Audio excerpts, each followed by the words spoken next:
ഏം, എല്ലാവർക്കും നമസ്കാരം. കുറേ നാളായി എല്ലാവരെയും ഒന്ന് കണ്ടിട്ട്. ഞാൻ ജയശ്രീയാണ്. എല്ലാവരെയും കണ്ടിട്ട് കുറേ ദിവസമായി. എനിക്ക് കയറാൻ പറ്റാത്തതുകൊണ്ട്, പക്ഷേ എല്ലാം എന്നൊക്കെ കേൾക്കാറുണ്ട്, ഒന്നും കാണാറില്ല എന്ന് മാത്രമേ ഉള്ളൂ. പക്ഷേ എനിക്ക് ഒരു സന്തോഷ വാർത്ത ഉണ്ടായി. അപ്പം ഞാനത് ദർശനെ വിളിച്ച് പറഞ്ഞു. അപ്പോൾ ഗ്രൂപ്പിലും കൂടി ഇടാമെന്ന് വെച്ചിട്ടാണ്. ദർശൻ പറഞ്ഞ ഗ്രൂപ്പിലും കൂടി ഇടുക വെച്ച് എല്ലാവരും അറിയട്ടെ എന്ന് പറഞ്ഞു. അപ്പോൾ ഗ്രൂപ്പിലും കൂടി ഞാൻ പറയുകയാണ്.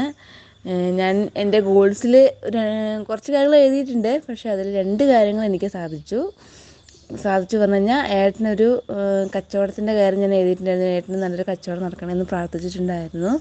പക്ഷേ കച്ചവടം നടന്നു. അതിൽ കുറച്ച് ക്യാഷ് കിട്ടി, കുറച്ച് കിട്ടിയിട്ടില്ല. എങ്കിലും എനിക്ക് ആളൊരു മാല വാങ്ങിത്തന്നു, ഒരു മോതിരവും വാങ്ങിത്തന്നു. അതൊരു സന്തോഷ വാർത്ത. അതൊന്ന്. പിന്നെ എനിക്ക് നിറയെ സ്റ്റിച്ചിങ് കിട്ടണമെന്ന് പറഞ്ഞ് ഞാൻ പ്രാർത്ഥിച്ചിട്ടുണ്ടായിരുന്നു. സ്റ്റിച്ചിങ്ങും ഒരുവിധം കുഴപ്പമില്ലാണ്ട് എനിക്ക് വീട്ടിൽ കിട്ടിക്കൊണ്ടിരിക്കുന്നുണ്ട്. അതെല്ലാം ലോ ട്രാഷൻ ക്ലാസ്സിൽ വന്നതിന് ശേഷമാണ് എനിക്ക് ഇതെല്ലാം കിട്ടി തുടങ്ങിയത്. എല്ലാവരുടെയും പ്രാർത്ഥനയും അനുഗ്രഹവും എനിക്ക് എപ്പോഴും ഉണ്ടാവണമെന്ന് ഞാൻ പ്രാർത്ഥിക്കുന്നു. Thank you.